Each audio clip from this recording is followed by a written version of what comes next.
ANSPs are businesses now, so it's quite attractive to them if they look like if they're going to be able to reduce costs. You can potentially, and we'll have a look at remote tower centres briefly shortly, centralise a number of, or instead of having staff stations all around the place, quite expensive, put them all in one centre potentially.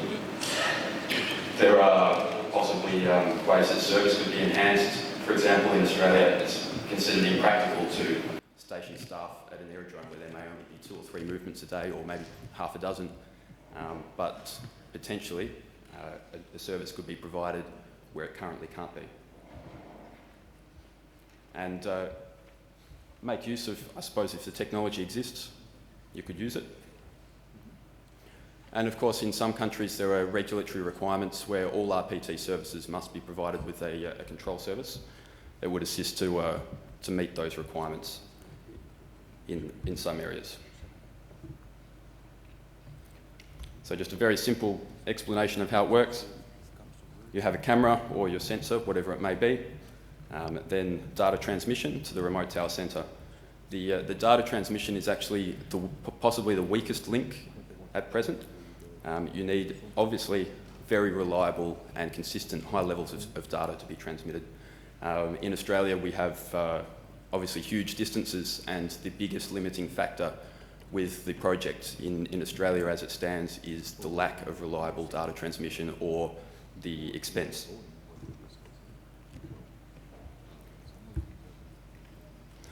So integration of surveillance technologies is possible in ways that you can't do at the moment in a real tower. For example, a heads-up type display, tagging of aircraft, perhaps integration of infrared and similar types of displays into a tower environment. The frequentor system outside, I'm not going to advertise for them, but if you have a look at it's quite interesting, the detection. There's an example out there, or a demonstration, detecting an animal or a person entering the aerodrome complex. Now, I think in Heathrow it already exists. There's a contingency system. So if the tower, for some reason, was unusable, you can provide a partial service, perhaps, at a major airport.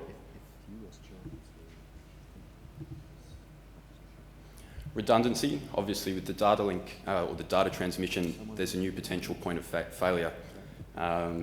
It's not clear yet how redundancy would be managed if you would need dual data links to run or dual transmission, but it's going to be it's quite a critical area that needs to be addressed. In en route control, many of us are highly accustomed to high levels of automation already. In towers, it's not necessarily the same, particularly at smaller towers. So new alarms and alert, or data imposed onto your display, you would need to, human factors issues there, perhaps alarm fatigue, all that kind of thing needs to be considered.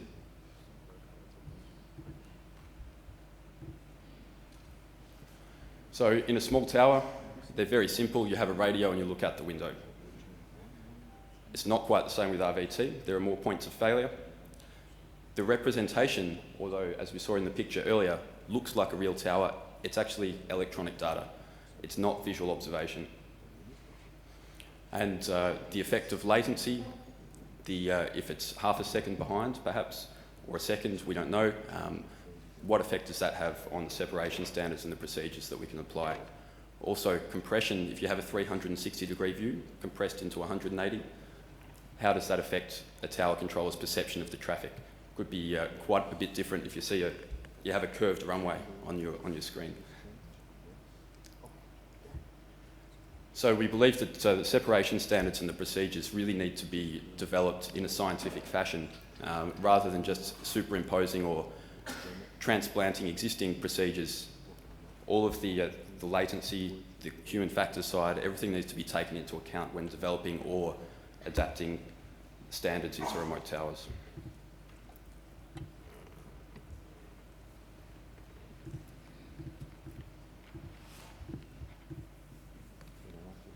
So a remote tower centre, much like an en route centre, you could potentially have half a dozen or however many you like in one building and control aerodromes all around your country. This brings up a few issues. Obviously, it's attractive for ANSPs if they can put all of their staff in one place. Perhaps you could have one controller with ratings for a few towers, whereas otherwise that would be impossible.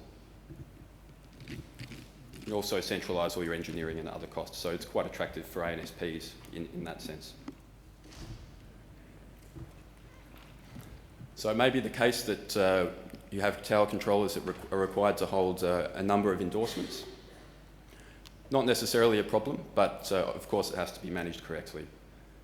Major airports might have a complex runway system where you effectively have 2 or 3 aerodrome endorsements anyway. And there are some towers, including in Australia, where a controller may have an endorsement for, say, Bankstown in Sydney, and there's a small airport nearby that only opens on the weekend. So they may hold 2 endorsements. However, you would be unlikely to expect them to operate the same, different towers in the same shift.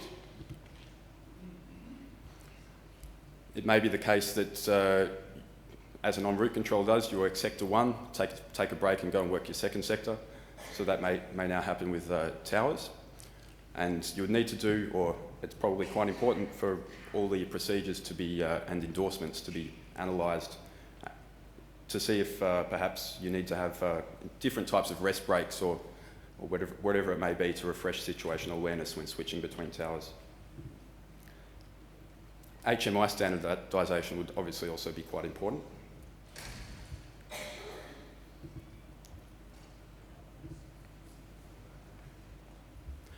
Now, there has been proposals from, or discussion from some ANSPs that in order to save some money, you could have one controller operating 2 towers at the same time. For example, a 180-degree view on this side and a 180-degree on the other side. There are a few issues with that, and we'll go through them now. It's quite different from, say, an approach service being operated by en route because you have a contiguous piece of airspace, even though it's different functions. Operating 2 towers, perhaps hundreds or thousands of kilometres apart from each other at the same time, you would have to have 2 separate situational awarenesses, if that's a word, awarenesses. Perhaps are completely unrelated weather and unexpected workload peaks. It could only be 1 or 2 aircraft at night landing at different aerodromes that could send your workload out of control perhaps, or if there could be confusion with the pilots if you have retransmit, as we do with en route. If you're clearing, you've got 2 aircraft with runway 18 and they're both cleared to land, they might start getting a little confused. If you don't have retransmit, you could be causing delays for pilots because you're moving between the two different systems.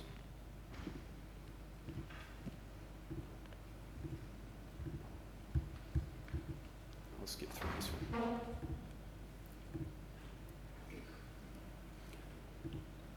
IFATCA already has policy on visual observation, and this was specifically developed for remote tower systems a few years ago. Observation through direct eyesight of objects situated within the line of sights of the observer, possibly enhanced by binoculars. There's no reason to change this at the moment. Direct visual observation is visual observation. So if we have this policy and it's still valid, RVT, or representations of towers, should be classified separately. So we'll propose that it should be classified as a form of electronic surveillance. System performance, it's a bit of a new toy, this stuff. So we don't have requirements at this stage, nationally, internationally at all, for how system performance should be measured. We have required navigation performance, communications, and surveillance, which are all used to establish the service levels that can be provided by a specific system or in a specific airspace. Perhaps we need to be looking at a visual or virtual performance type specification for the sensors of remote and virtual towers.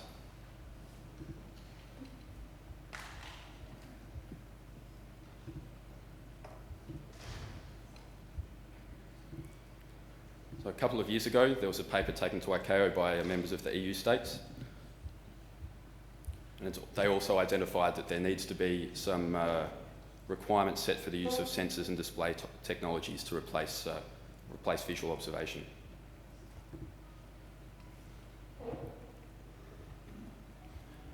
So remote virtual towers are coming in around the world at the moment. Sweden have been working hard on it lately and going through validation exercises recently. Australia is also doing the same, but as I explained, we're having some issues with our data transmission. Simultaneous operations, that being operating 2 towers at the same time, poses a risk to situational awareness and as a result, potentially safety.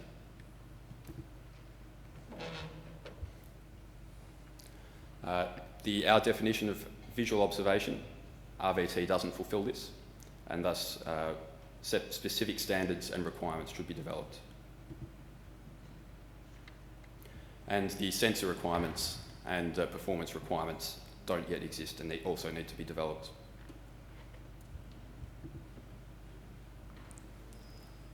Questions? Thank you, Ben.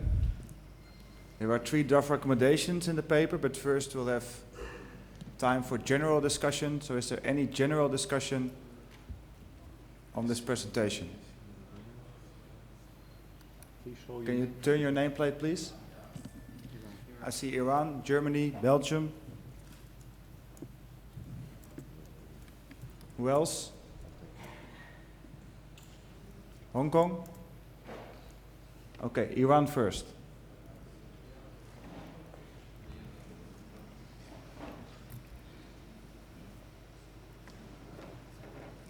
Good afternoon.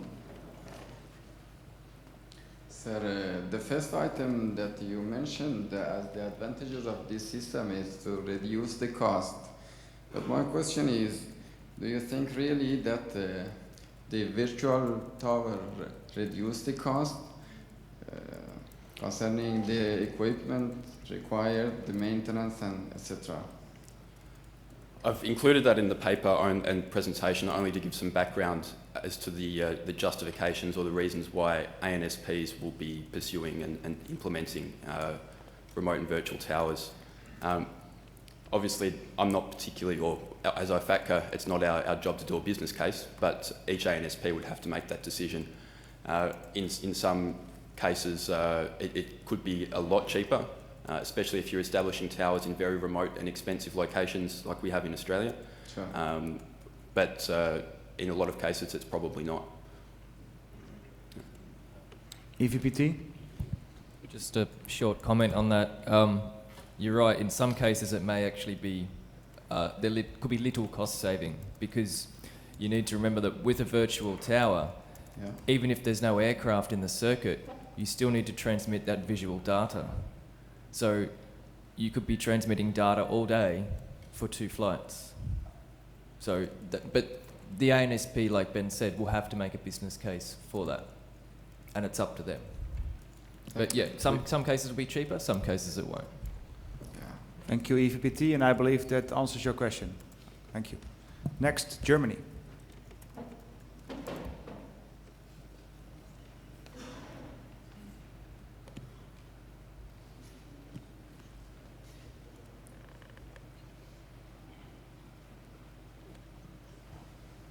Thank you, Mr. Chairman. Just a quick update on what's going on in my country, because we are one of the main my company is very keen on doing this. Just to answer the question, will we be expected to operate one tower, more than one tower simultaneously? The answer is yes. They are very open about this, my company, so that's the only that's the only reason why we're doing this. The technology will be expensive, but we think in the long run it's going to save money, but only if one controller will be working 3 or 4 aerodromes simultaneously at the same time. And so it's rather moving away from the technical domain. I think we are coming to the point where technically, yes, it can be done. It remains to be seen how expensive it's going to be, whether we are going to buy the super AAA plus package from Frequentis or whoever, or if we go for a 15-inch screen with black and white pictures and nothing else. That is something that we will have to address. But once the technology is there, although the only reason to put it in is to actually save costs by having one guy work for 3 or 4 aerodromes at the same time, and then we have to put procedures in place. So yes, that's the way it's going to happen. Thank you, Germany. Belgium.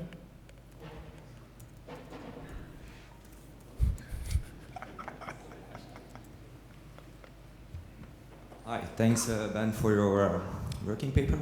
Two questions. First, a quick one. In your text, you always refer to remote and virtual tower. Is that the same, or is there a difference? It's effective. It's the same thing. We've used that definition because there are a few acronyms floating around.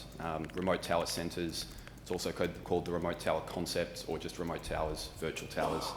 Remote and virtual towers was just a choice that we made in the committee to and then second be one, consistent. has there already been thinking, or what is your point of view in the amount of traffic which will be able to be handled by a remote control tower?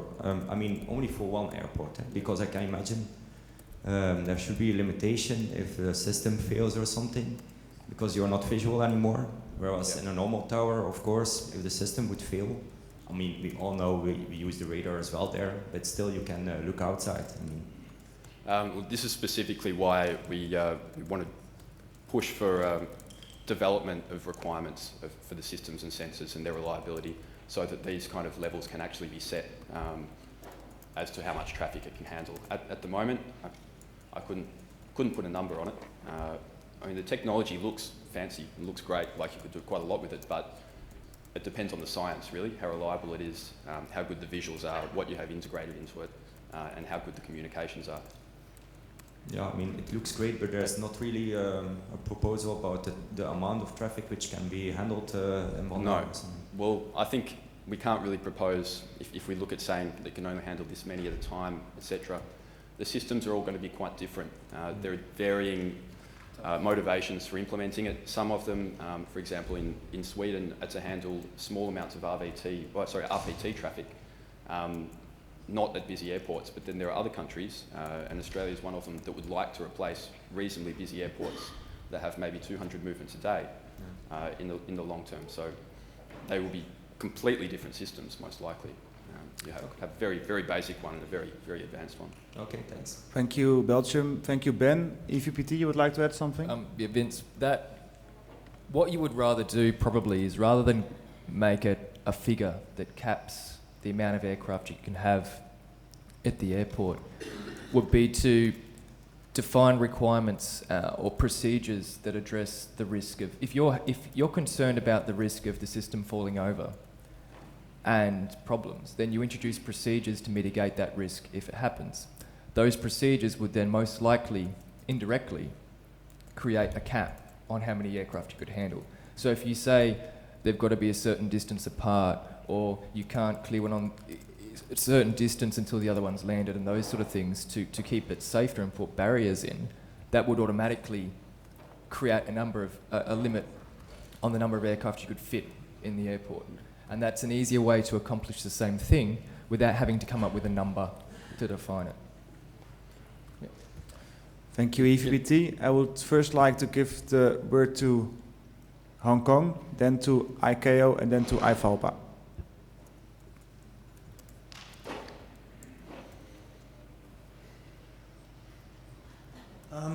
We've obviously done a lot of work over the last 5-10 years on single-person operations. Ubelingen was one of the drivers of that. I was attempting to be humorous and say, well, we have to do half-person operations if you work in 2 runways. But now with Alex, perhaps we can go down to 0.25 person operations. On the point of capacity, when IFATCA first started discussing virtual towers, there was a lot of resistance from older controllers saying how important visual reference was. But if you look at modern airfields, parallel runway operations, and 600 metres visibility, if you have MLAT on the ground and in the air, a fairly cheap technology, airfields are still running virtually capacity. The controllers can't see runway operations, they can't see major intersections on the airfield. So I think I'd 100% agree with Duncan that they should be looked at case by case. To come up with a theoretical answer is be a very, very difficult thing. Thanks. Thank you, Hong Kong. Chris? Thank you. Just going back to my integrated work program, this is a module in block 1, so the standards don't have to be done until 2018. I can assure you I won't be starting till at least 2016. I'm still doing the 2014 stuff. So the way I would anticipate it would happen for a couple of states that might start early is they would probably list in their AIP a significant difference to the PANS ATM in terms of providing an aerodrome control service. And then the next step would be for IFATCA membership to be vigilant in the safety assessments that are done in the state in determining the risks and hazards of providing this new service. And so Annex 19 continues to apply in the formulation of a safety assessment for a new service or a new procedure. Thank you. Thank you, Chris. Felix? Just to give you some more background information, I'm also in one of the SSR projects on remote tower, and I've been to the SSR facilities in Sweden, and I've seen the setups that they use for Norway, Sweden, and those countries. And typically, because you ask about numbers, typically you're looking at about 1 or 2 movements per day for the small airports they are talking about. And medium airports would be something like, let's say 1 to 2 movements per hour. And one of the operational concepts that they tried out was you have one controller controlling up to 3 or 4, let's say 3 airports. But once it gets busy at one airport, there's a movement, aircraft coming in, he hands off the other 2 to somebody else. So you could have one controller actively working at the airport, and when there's nothing going on, you just supervise 2 or 3 airports at the same time. They have had trials in the beginning of the year in spring, where one controller was controlling up to 3 airports with movement at all these airports at the same time. And if you look at the numbers, at those airports that they look at, it's still manageable. But of course, we noticed as well that human factor side has to be taken into account because people get tired easily. After 2 hours, they really need a break. But it can be done. Just saying, because you're asking about numbers. Thank you, IFALPA. Is that Germany as well?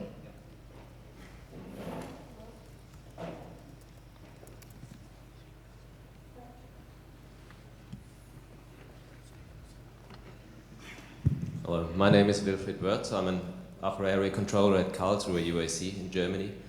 I would like to follow on from what Felix was saying, but give a bit of another direction.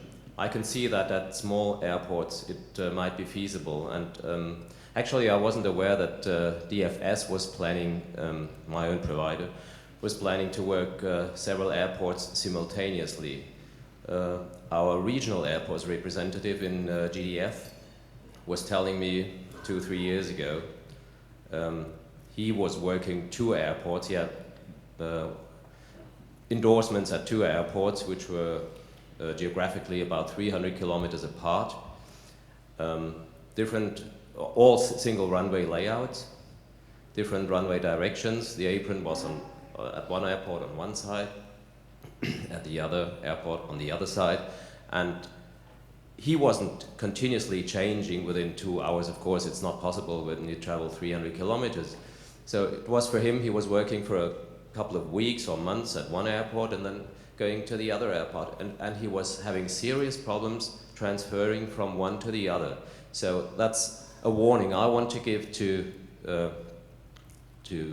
everyone who is introducing virtual towers or remote towers, that working them even after a break, changing to another airport, might cause problems.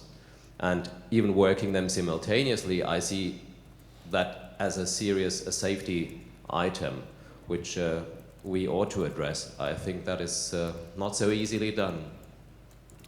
Thank you, Germany. And I just want to highlight that there is a draft recommendation on this subject, and we will have more discussion by then. Thank you. Any more general discussion? The UK.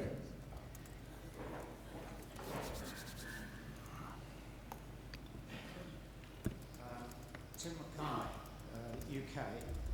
As representatives of professional bodies we shouldn't come out with knee-jerk reactions, etc. But I'm tempted to do it on this occasion. I can see the possibility of one controller managing 4 virtual remote aerodromes.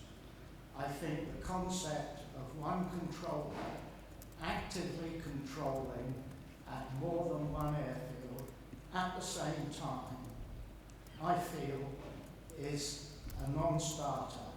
I think it's my feeling, a gut reaction, but I think we can back it up with a whole raft of technical and human factors cases. It sounds to me like, in the old saying, an accident looking for somewhere to happen. Thank you, UK. And my feeling is that we're already moving into the discussion on working more than one aerodrome simultaneously, which is actually the subject of the first draft recommendation. So my suggestion is, if there's no any other general discussion, to move to draft recommendation 4.1. Ben, would you please introduce draft recommendation 4.1? Okay, well, 4.1 is specifically to address that issue.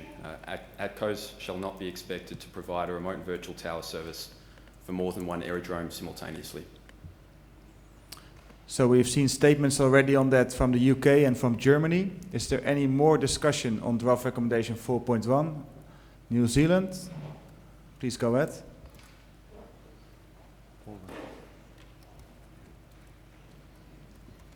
Hello, thanks for the paper, Ben. We also have some very big concerns in this area. Our company has indicated that they want to get into this very quickly, and their intention is, same as in Germany, to do multiple aerodromes at a time. We would like to see this a bit stronger. Ideally, we'd take out the not be expected, but we've had the discussion as to why we don't tell MAs what they shall do. So after that discussion, we thought maybe a stronger wording would be ATCOs shall not be required. So I guess I'm proposing that amendment to that. Okay, before I'll take that amendment, I would first like to hear other comments on this subject. Georgia, is it related to this comment or is it other general? Is there any other discussion? So what New Zealand is actually stating that the draft recommendation should be stronger. And I think your proposed wording was ATCOs shall not be required to provide. Is that correct? Yes. Is there any other views on that? I see none. Would you like to make a proposal for an amendment? Yes, I propose changing that to required instead of expected. So, there is a proposal from New Zealand to change the word expected by required. We don't put it on the screen because I think that's clear for everyone. Can I have a seconder for that? Germany. All those in favor, first, any more discussion on this? I see none. We move to vote. All those in favor of amending draft recommendation 4.1? Thank you. Any against? I see none. Abstentions? So, draft recommendation 4.1 is now amended and shall read, ATCOs shall not be required to provide a remote and virtual tower service for more than one aerodrome simultaneously. Thank you, New Zealand. So, we now have an amended draft recommendation 4.1. Is there any more? Sorry, Poland was first. Poland, would you like? No, you're fine? Thank you. Any more discussion? Georgia.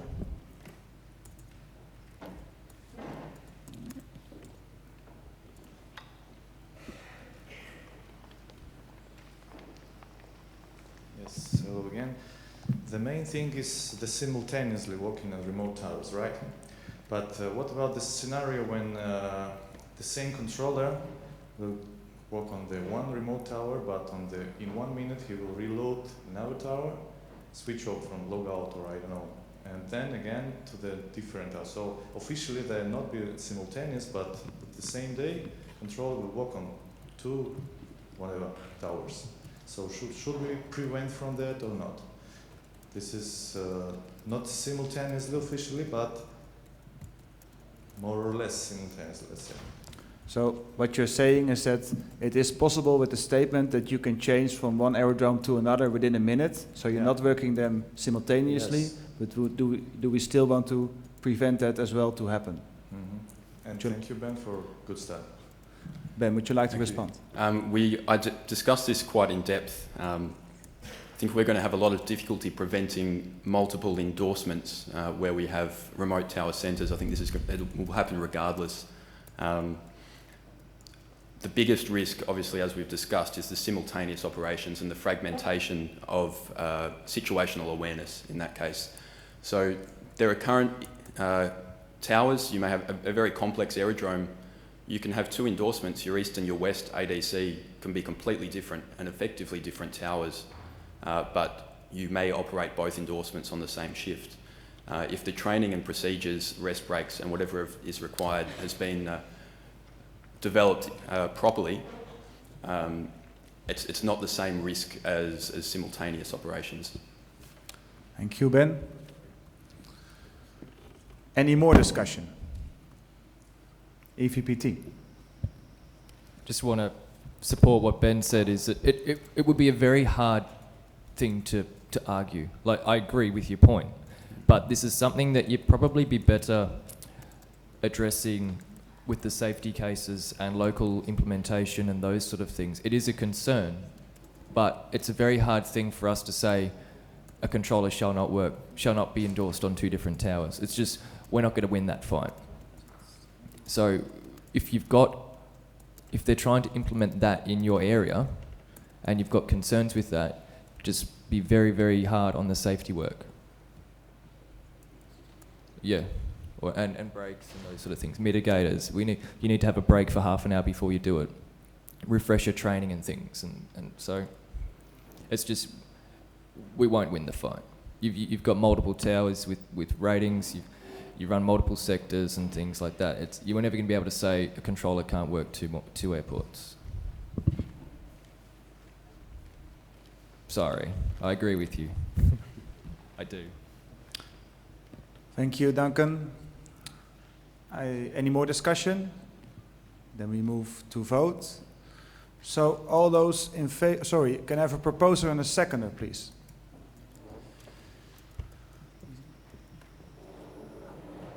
Israel and Italy.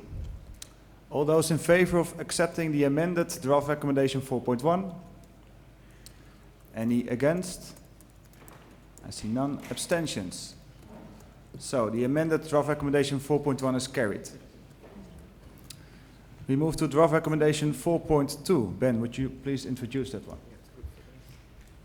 Okay, this is separation standards and procedures for remote and virtual towers shall be developed or adapted and implemented based on a robust safety case and the demonstrated capabilities of the system.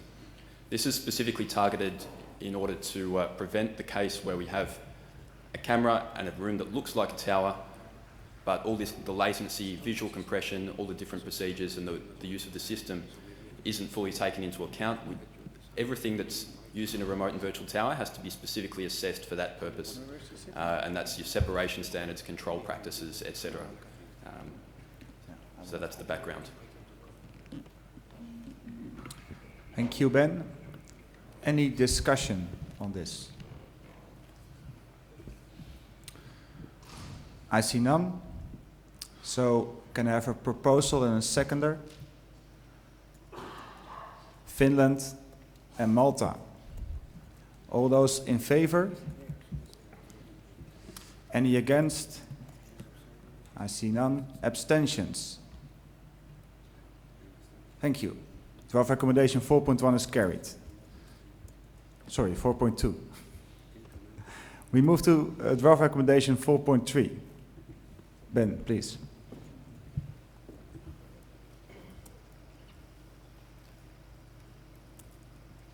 Could you please introduce the recommendation?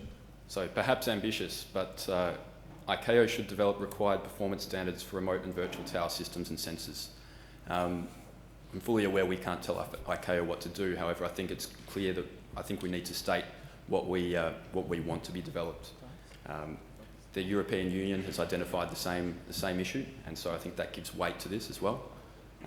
That we need a framework for assessing and specifying the performance of remote and virtual tower systems. Thank you, Ben. And just to clarify, is this also a proposal for IFATCA policy, or is this an action item for the EB to push ICAO to do the work on this? It's proposed as policy. Okay. Any discussion? New Zealand? Well, I'm not really New Zealand. Just one thing about standards for equipment, they're not actually ever developed, I don't think, by ICAO anyway. It's usually bodies such as EuroK and etc.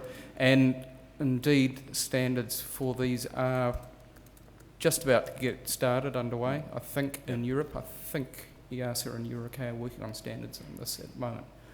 And in fact, DFS might be chairing it. Germany might have a comment? No? Okay.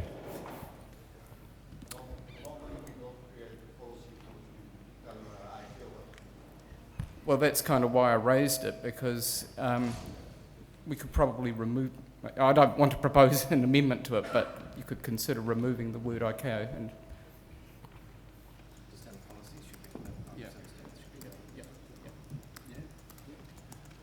The important thing with this policy is that there needs to be a framework such as we have for navigation, performance, communications and surveillance. Oh, couldn't agree more. Yeah. Couldn't agree more. I agree with that. We will form another drafting group to sort this out. I would like to invite the Secretary Committee C, Committee B. You can be first. EVPT, any other MAs willing to join the drafting group? The Netherlands, New Zealand, Switzerland and Austria. You want to be here as well? Well, you're already in. Okay. Was I in that?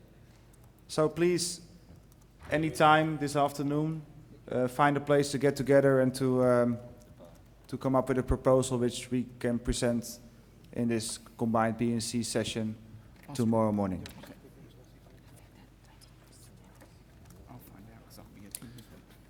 So that's it for this working paper for now. I would like to thank Ben for his hard work and for his nice presentation.